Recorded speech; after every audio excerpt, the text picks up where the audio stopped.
le monde islamiste a élaboré un rapport à la fidélité à Dieu, à la foi, qui est inébranlable. D'ailleurs, le Maïmonide le dit. Ils disent que les musulmans ont une émouna she'en dofi. Ils ont une foi qui n'a pas de tâche. Incroyable. La religion islamique en elle-même correspond à 100% au judaïsme comme religion parfaite pour les non-juifs.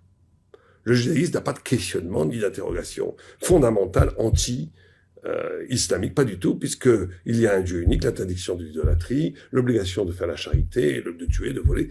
Tout ça, c'est repris, ces principes fondamentaux qui sont dans la Bible, et donc il n'y a pas vraiment de problème. Le seul problème qu'on a aujourd'hui, c'est des problèmes politiques, territoriaux. Bon, bien sûr, ça n'a aucun rapport, je n'en parle pas du tout. Ça n'a aucun rapport à la réalité. Ou si c'est un rapport beaucoup plus élaboré qu'il faut réfléchir. En tous les cas, ce n'est pas directement lié aux grandes questions métaphysiques que l'on traite aujourd'hui. En tous les cas du judaïsme par rapport au christianisme, c'est deux choses. C'est la notion d'incarnation qui est impossible pour le judaïsme. Dans la Munich, elle sous-entend l'incarnation étant liée à la notion d'amour.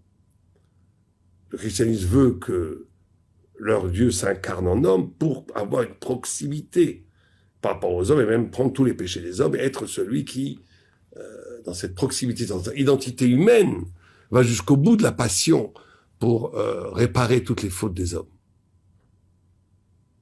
Mais pour nous, c'est une catastrophe, parce que ça brise la tradition judaïque qui est la proximité au divin tout en respectant l'infini écart entre nous et le divin. Si on a besoin que Dieu s'incarne en humain pour être proche de lui, c'est qu'on n'a rien compris. Ça veut dire qu'on est obligé d'humaniser la divinité pour avoir une proximité avec Dieu, c'est-à-dire que c'est une trahison de l'abîme infini de l'âme humaine qui est capable d'appréhender cette infinie distance, mais qui la transforme en proximité parce que il est habité par cette ligne de fuite infinie, qu'est l'amour même de l'infini et de l'éternité, qui bat au cœur même des âmes comme une lumière.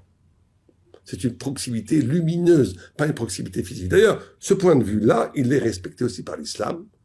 Quand on dit Allahu Akbar, Dieu est grand, c'est pas juste qu'il est grand. Dieu il est grand, c'est-à-dire qu'il est inconcevable. Les vrais théologiens,